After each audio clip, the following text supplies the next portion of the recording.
Hi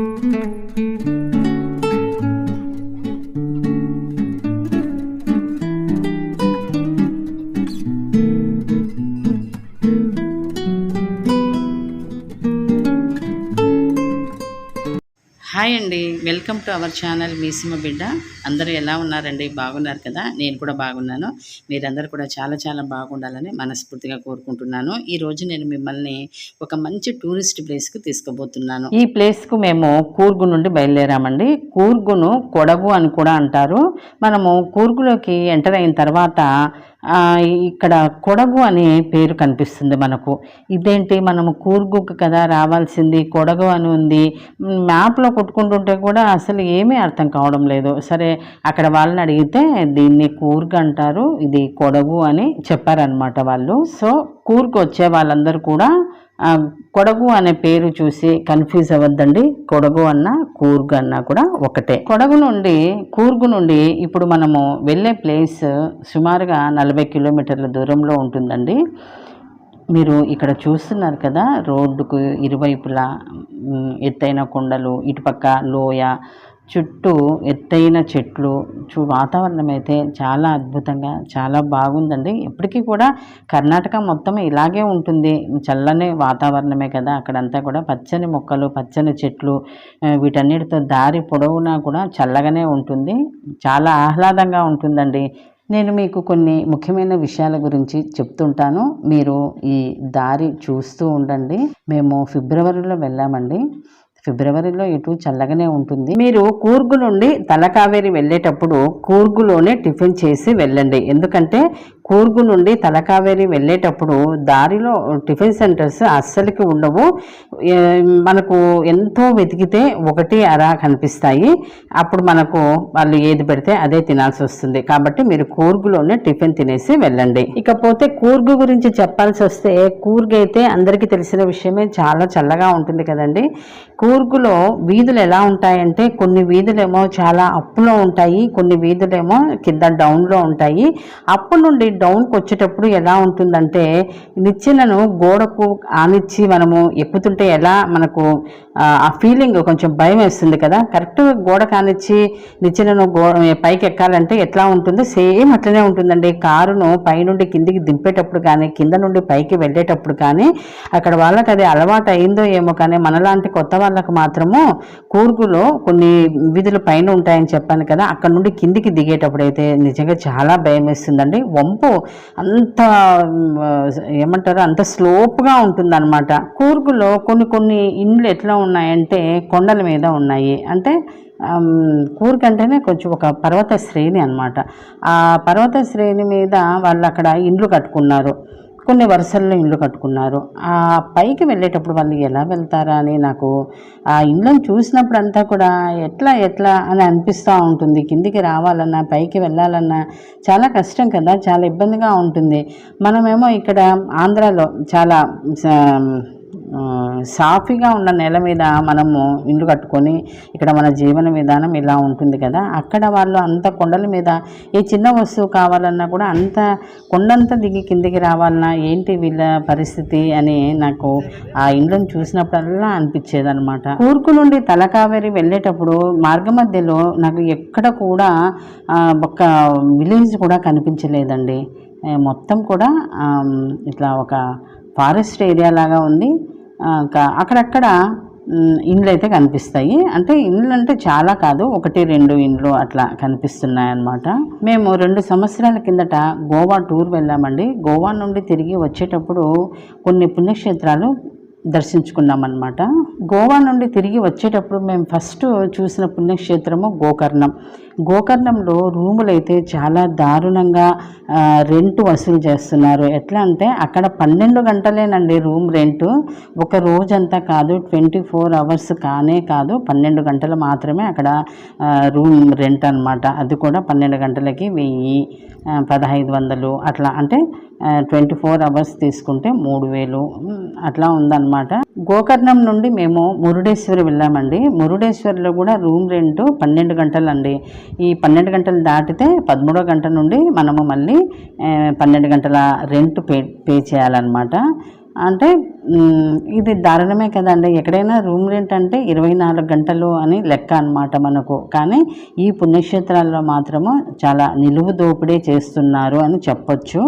ఇంకా అక్కడ మనకు కావాల్సిన ఆహారము, మన ఆంధ్ర ఆహారము అస్సలు దొరకదండి. ఆహారం అయితే ఏమీ బాగుండదండి.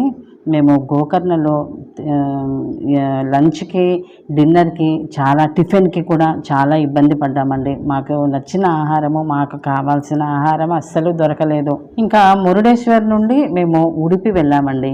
ఉడిపిలో రూమ్ అయితే తీసుకోలేదు. మధ్యాహ్నము లంచ్ తిన్నాము. లంచ్ తినేసి ఇంకా 3 గంటలకి స్వామివారి దర్శనం చేసుకున్నాము. కృష్ణయ్య ఎంత బాగున్నాడండి, చాలా బాగున్నాడు. అంటే మనం తలుపులు వేసే చూపిస్తారనమాట. కృష్ణయ్యను తలుపులు తీసి చూపించరు. దానికి ఒక స్టోరీ కూడా ఉంది కదండి. కనకదాసు చరిత్ర నేను చాలా క్లుప్తంగా చెప్తాను. కనకదాసు నిమ్న జాతి కులస్తుడు. అతడు కృష్ణుని భక్తుడు అనమాట. అతడికి గుళ్ళో కృష్ణుని చూడాలనే కోరికగా ఉంటుంది. అయితే నిమ్న కులస్తుడు కావడం చేత గుళ్ళోనికి ప్రవేశం ఉండదు కాబట్టి అతడు దొంగతనంగా గోడ దూకి కృష్ణుని చూద్దామని వెళ్తాడనమాట. వెళ్తే అక్కడ ఉన్నటువంటి సేవకులు చూసి పట్టుకొని గుడి వెనకకి తీసుకొని పోయి అతన్ని గొలుసులతో బంధించి బాగా కొడుతూ ఉంటారు. కొడుతూ ఉంటే అతడు శ్రీకృష్ణుని వేడుకుంటే ఆ గొలుసులన్నీ కూడా అవే తెగిపోయి తూర్పు ముఖంగా ఉన్నటువంటి ఆ కృష్ణ విగ్రహము ఈ కనకదాసు వైపుకు తిరుగుతుంది. అంటే కనకదాసు పశ్చిమ భాగాన ఉన్నాడనమాట. అంటే గుడికి వెనక భాగంలో ఉన్నాడు. అది పశ్చిమ దిక్కు అవుతుంది. అట్లా పశ్చిమ దిక్కుకు తిరిగిపోయింది. ఒకసారి తిరిగినటువంటి విగ్రహాన్ని మళ్ళీ తిరిగి మనము తూర్పు దిక్కుకు చేర్చలేము అని అక్కడ ఆ పశ్చిమ ముఖంతోనే కృష్ణుని అలాగే పెట్టేశారనమాట. ఇదండి కనకదాసు గురించి. అందుకనే మనము గుడిలోకి తూర్పు ముఖంగా వెళ్తాము. లోపల ఉన్నటువంటి కృష్ణుడిని పశ్చిమ ముఖాన ఉన్నటువంటి కృష్ణుడిని మనము కిటికీలో నుండి చూస్తామన్నమాట. మేము మురుడేశ్వర్ నుండి ఉడిపికి వెళ్ళేటప్పుడు అస్సలు ఇదంతా కూడా అడవి ప్రాంతం అండి. అదంతా కూడా అడవి ప్రాంతమే. ఎన్ని మలుపులు ఉన్నాయంటే అన్ని మలుపులు వస్తాయి. మీరు ఏది చూడాలనుకున్నా, ఈ మురుడేశ్వర్ కానీ, ఉడిపి కానీ, శృంగేరి కానీ, నేను ఫస్ట్ చెప్పాను గోకర్ణం కానీ, ఇంకా కుక్కే సుబ్రహ్మణ్య స్వామి, ఇంకొకటి ఇది ఏంటిది ధర్మస్థలము. ఈ 6 పుణ్యక్షేత్రాలకు వెళ్ళాలంటే మనము ఈ ఫారెస్ట్ గుండానే వెళ్ళాలన్నమాట. అసలు అది ఫారెస్ట్ కాదండి. ఎట్లా ఉంటుందంటే దట్టంగా, చిక్కగా, అంత అసలు వెళ్ళాలంటే భయం వేస్తుంది. వెనక ముందు ఏవైనా వెహికల్స్ వస్తున్నాయా లేదా అని మనం చూసుకొని బయలుదేరితే కొంచెం సేఫ్టీగా ఉంటుంది. సేఫ్టీ అని కాదు, అక్కడ అంత లోయ ఉన్నా కూడా మనకు అక్కడక్కడ ఒక్కొక్క ఇండ్లే కనిపిస్తుంది. ఆ ఇంటి ముందు ఒక కారు కనిపిస్తుంది. మరి వాళ్ళు అంత ధైర్యంగా అక్కడ ఎట్లా ఉంటున్నారో నాకైతే అర్థమే కాదు. చూసినప్పుడల్లా అట్లా ఆ దారి గుండా, అడవి గుండా వెళ్తూ ఉంటే అక్కడొక ఇండ్లు చీకట్లో వెళ్తున్నా కూడా మేము ఎక్కడికి అన్నపూర్ణేశ్వరి అమ్మవారు హొరనాడుకి మేము వెళ్ళేసరికి 10 గంటలు అయిందండి. రాత్రి 10 అయిందనమాట. ఆ టైంలో వెళ్తుంటే కూడా మాకు అక్కడక్కడ లైట్లు కనిపిస్తున్నాయి. అక్కడక్కడ మాత్రమే, మరి మొత్తం కూడా కాదు. అంటే వాళ్ళు ఎట్లా అంత ధైర్యంగా అడవిలో ఉంటున్నారో నాకు అర్థం కావడం లేదు. వాళ్ళు ఏ కారణం చేత ఉంటున్నారో కూడా, అక్కడ ఏమన్నా వాళ్ళకు పొలాలు అట్లాంటివి ఏమన్నా ఉండి వాటిని చూసుకోవడానికి ఉంటున్నారో ఏమో కూడా నాకు అర్థం కాలేదండి. వాళ్ళ ధైర్యానికి మాత్రం మెచ్చుకోవచ్చు మనము. ఉడిపి నుండి మేము హొరనాడు వెళ్ళామండి. అన్నపూర్ణమ్మ అమ్మవారు అబ్బా అస్సలు కన్నుల పండగగా ఉంది. మేము ప్రొద్దున నాకు ఏ గుడికైనా సరే 6 గంటలు 5:30 గంటలకు వెళ్ళాలంటే చాలా ఇష్టం అండి. ఆ వాతావరణం చాలా బాగుంటుంది. మనసు దేవుని మీద లగ్నమై ఉంటుంది కాబట్టి లగ్నం మనకు కుదురుతుంది అనమాట. మన మనసు దేవుని మీద కుదురుతుంది కాబట్టి నాకు గుళ్ళకి వెళ్ళాలంటే 5:30, 6 ప్రాంతంలోనే వెళ్ళాలి అని కోరిక అనమాట.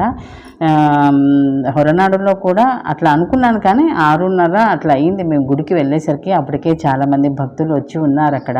హొరనాడులో అన్నపూర్ణేశ్వరి అమ్మవారండి. చూడ్డానికి 2 కళ్ళు చాలవండి. అమ్మవారిని అంత చక్కగా, అంత అందంగా అలంకరించారు. నిజంగా చూస్తూనే నాకైతే ఇంకా అట్లాగే చూడాలని అనిపిస్తూ ఉందన్నమాట. అంత బాగుంది అమ్మవారి అలంకరణ కానీ, అమ్మవారు కానీ. నిజంగా అమ్మవారి అనుగ్రహం ప్రతి ఒక్కరి మీద ఉండాలని నేను మనసారా భగవంతుని ప్రార్థిస్తున్నాను. మనము మాటల్లోనే తలకావేరి వచ్చేసామండి. చూస్తున్నారు కదా, ఎంత బాగుంది కదండి తలకావేరి. నిజంగా అద్భుతం అండి ప్రదేశము. 11 అట్లా అవుతుందన్నమాట మేము ఇక్కడికి వచ్చేసరికి. చూస్తున్నారు కదా, ఇంకా మంచు కురుస్తున్నట్లుగానే ఉంది. ఇట్లా కొంచెం స్టెప్స్ ఎక్కి మనము పైకి వెళ్ళాలి. గుడి అయితే చిన్నగానే ఉంది, కానీ వాతావరణం అయితే గుడి దగ్గర వాతావరణం చాలా బాగుంటుంది, చాలా బాగుంది కూడా. దీనికి ఈ గుడికి పక్కన కావేరీ నది ప్రవహిస్తుందట, అందుకనే దీన్ని తలకావేరి అని అంటారు. ఈ తలకావేరి కూర్గు నుండి, అంటే కూర్గును మడికేరి అని కూడా అంటారండి. ఈ మడికేరి నుండి తలకావేరి 40 కిలోమీటర్ల దూరంలో ఉంటుంది కదా. ఎవరైనా సరే కూర్గుకు వెళ్ళిన వారు ఒక 40 కిలోమీటర్స్ దూరంలో ఉన్న ఈ తలకావేరిని కూడా, ఇక్కడ ఉన్నటువంటి స్వామివారిని కూడా దర్శించుకుని అక్కడ మనకు స్వామివారిని చూసినట్లుంటుంది. ఆ చుట్టూ వాతావరణం చూస్తే నిజంగా మనము మైమర్చిపోతామండి. ఒక స్వర్గం లాగా అనిపిస్తుంది అనమాట. మనం స్వర్గం ఎటు చూడలేం కదా, ఇటువంటి చోట్లకు వచ్చి మనం స్వర్గంలో ఉన్నామనే ఫీలింగ్ను పొంది ఇంటికి వెళ్ళాలి. మీరందరూ కూడా ఎప్పుడు ఇల్లు, వాకిలి, భర్త, పిల్లలు ఇవే కాకుండా అప్పుడప్పుడు కూడా మీ చుట్టుపక్కల ఇంతింత దూరము ఒకవేళ మీకు వచ్చే వెసులుబాటు ఉంటుందో ఉండదో తెలియదు, కానీ మీ చుట్టుపక్కల ఏవైనా కూడా మంచి మంచి దేవస్థానాలకు వెళ్ళి అక్కడ దేవుణ్ణి దర్శించుకుని కొంచెం రిలాక్స్ అయినట్లు కూడా ఉంటుంది. పుణ్యము పురుషార్థము రెండు కూడా వస్తాయి కదా మనకు. కూర్గులో కూడా చూడాల్సిన ప్లేసెస్ చాలానే ఉన్నాయండి. రాజా సీట్ మంచి పువ్వులతో ఉన్నటువంటి పార్క్ అండి. ఎంత మంచి మంచి రోజా పూలు, ఇంకా రకరకాల పూలతోనే ఆకారాలు తయారు చేసి పెట్టారనమాట. ఇంకా జనరల్ తిమ్మయ్య మ్యూజియం ఒకటి అక్కడ చూడాల్సినది, ఇంకా ఓంకారేశ్వరి గుడి, ఇంకా కొన్ని జలపాతాలు కూడా మనము కూర్గులో చూడాల్సినటువంటి ప్రదేశాలు. మీరు కూడా ఎవరైనా ఈసారి కూర్గ్ అట్లా వెళ్తే మాత్రమే ఇవన్నీ కూడా తప్పకుండా దర్శించుకోండి.